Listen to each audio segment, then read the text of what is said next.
நமஸ்காரம். உங்க கல்பனா ஸ்ரீகாந்த். இந்த விஸ்வாவசு வருஷத்துல சிம்ம ராசி சிம்ம லக்ன அன்பர்களுக்கு எப்படி இருக்கும் அப்படின்றதான் இந்த பதிவுல பார்க்க போறோம். அடடடடா, அற்புதமா இருக்குங்க. அந்த அற்புதம் எப்படி அப்படின்றத நான் சொல்றேன். ஏன்னா உங்க மனசுக்குள்ள என்ன இருக்கும், என்னடா இது 8ல் சனி 7ல் ராகு லக்னத்திலேயே கேது, எப்படி போய் நல்லா இருக்க போறோம் அப்படின்னு தானே நினைக்கிறீங்க. அதுக்குண்டான விளக்கம் தான் உங்களுக்கு முழுசா இந்த பதிவில் கொடுக்க போறேன். இந்த காலகட்டத்தை நீங்க யூஸ் பண்ணிக்கணும். சம்திங் எக்ஸ்ட்ரீம் லெவலுக்கு நீங்க வளரதான் போறீங்க. அதை பத்தி தான் பார்க்க போறோம். நம்ம சேனல் இதுதான் ஃபர்ஸ்ட் டைம் பார்க்குறீங்கன்னா சப்ஸ்கிரைப் பண்ணிக்கோங்க, பெல் பட்டனை ப்ரெஸ் பண்ணுங்க, ஆல் என்ற ஆப்ஷனை சூஸ் பண்ணிக்கோங்க. இது எப்படின்னா, கெட்டது அப்படின்றது வந்தும் அதுல காப்பாத்தி நிறைய நன்மைகளுக்குள்ள நீங்க போக போறீங்க அப்படின்னா விசித்திரமான விஷயம்தான் சிம்ம ராசி சிம்ம லக்ன அன்பர்களுக்கு இந்த விஸ்வாவது வருஷம் கொடுக்க போகுது. குரோதி ஆண்டுல நிறைய கஷ்டப்பட்டுட்டீங்க. அண்ட் மேலும் இந்த காலகட்டத்தில், அதாவது 14 ஏப்ரல் 2025 13 ஏப்ரல் 2026 நீங்க யாராக இருந்தாலும் அது ப்ரமோஷனாகத்தான் கொண்டு போய் முடியும் அப்படின்றத நோட் பண்ணி வச்சுக்கோங்க. இது பல விஷயங்கள் சாதகமா உங்களுக்கு அமையிற மாதிரி இருக்கு.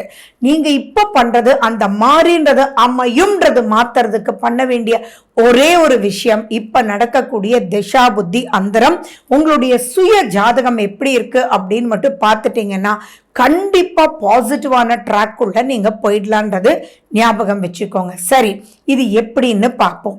சரி, இது 39வது ஆண்டு. அண்ட் இந்த 39வது விஸ்வாவசு ஆண்டு, அதாவது 2025 to 2026 நீங்க உங்க கேலண்டர்ல நோட் பண்ணி வச்சுக்கோங்க. நீங்க ஃபில் பண்ணிட்டே வாங்க என்னென்ன மாற்றங்கள் ஏற்பட்டது அப்படின்னு. ஃபர்ஸ்ட், திருமணம் ஆகாதவங்களுக்கெல்லாம் கண்டிப்பா திருமணம் ஆகும்.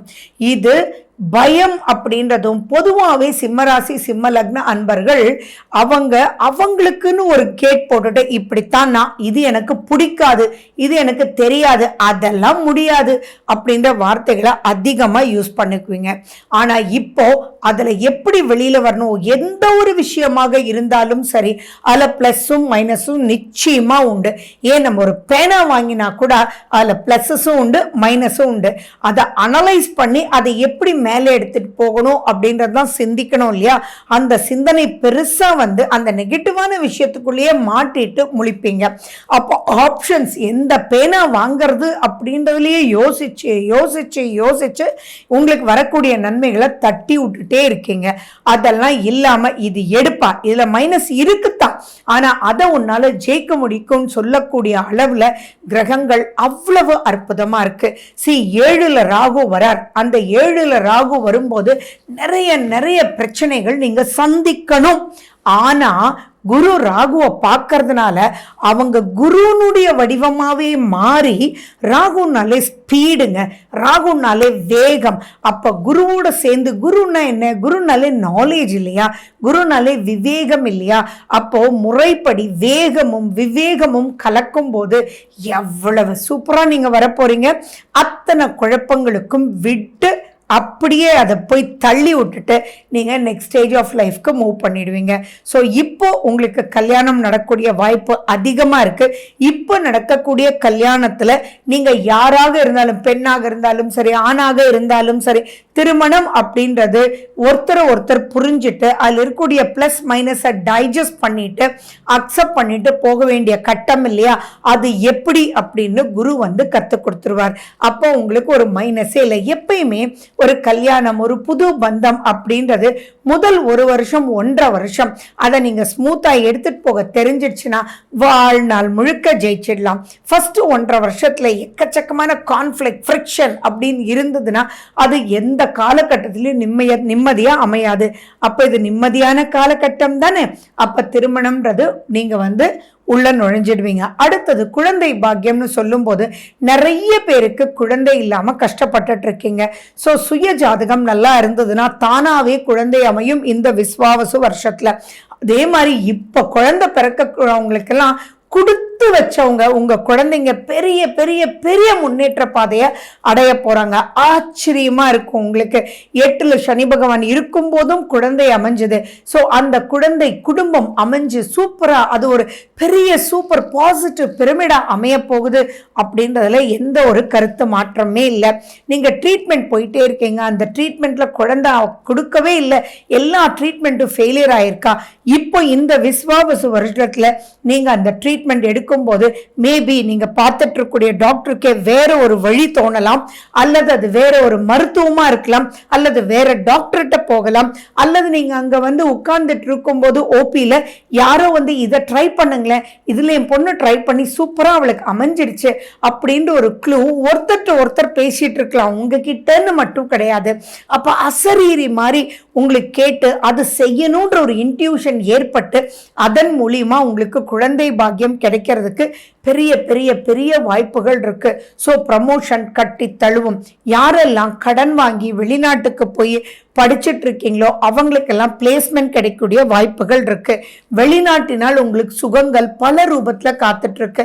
ஜாப்ல இருக்கீங்களா, நீங்க ஆன்சைட் ஜாப்காக ட்ரை பண்ணிட்டு இருக்கீங்களா, கண்டிப்பா கிடைக்கும். இப்ப நீங்க எடுக்க வேண்டியது ஒரு சிறு முயற்சி அப்படின்றத மட்டும் ஞாபகம் வச்சுக்கோங்க. எதுவாக இருந்தாலும் உங்களுக்குள்ளேயே வச்சுக்காம உங்களுக்கு ஒரு பெரிய சீக்ரெட் நான் சொல்லித்தரேன். குரு அப்படின்றது தான் உங்களுக்கு பெரிய பெரிய பிளஸ். அந்த குரு லாபஸ்தானத்துல வந்துட்டு இருக்கார் அண்ட் புதனோட வீட்டுல வந்துட்டு இருக்கார். அப்படி இருக்கும்போது நீங்க எங்கெல்லாம் தடுமாறுறீங்களோ அதுல இருக்கக்கூடிய எக்ஸ்பர்ட்ஸை போய் நீங்க பாருங்க, அவங்களோட பேசுங்க, நீங்க எது இதுல லேக் ஆறீங்கன்னு பத்தி டிஸ்கஸ் பண்ணுங்க. அடுத்தது ரொம்ப முக்கியமா உங்களுடைய பெற்றோர் இடத்துல அவங்களுக்கு என்னத்தான் தெரியும் நினைக்கவே வேண்டாம். தாய் தந்தையர் ரொம்ப ரொம்ப முக்கியம். நீங்க நல்லா இருக்கணும்ன்ற ஒரு எண்ணத்தை தவிர அவங்களுக்கு ஒண்ணுமே இருக்க போறது இல்லை. ஸோ அவங்க கிட்ட உங்களுடைய கஷ்ட நஷ்டத்தை பத்தி டிஸ்கஸ் பண்ணுங்க. அவங்க சொல்லக்கூடிய சிறு க்ளூவா இருக்கும், அந்த க்ளூ பெரிய அப்லிஃப்ட்மெண்ட்டா இருக்கும். அதே மாதிரி தாத்தா பாட்டியும் தான். தாத்தா பாட்டி தாய் தந்தையரை விட ஒரு பிடி கூட. ஸோ அவங்க கிட்ட போய் நீங்க டிஸ்கஸ் பண்ணும்போது உங்களுக்கு காமிக்கிற வழி அட்டகாசமா போகும்.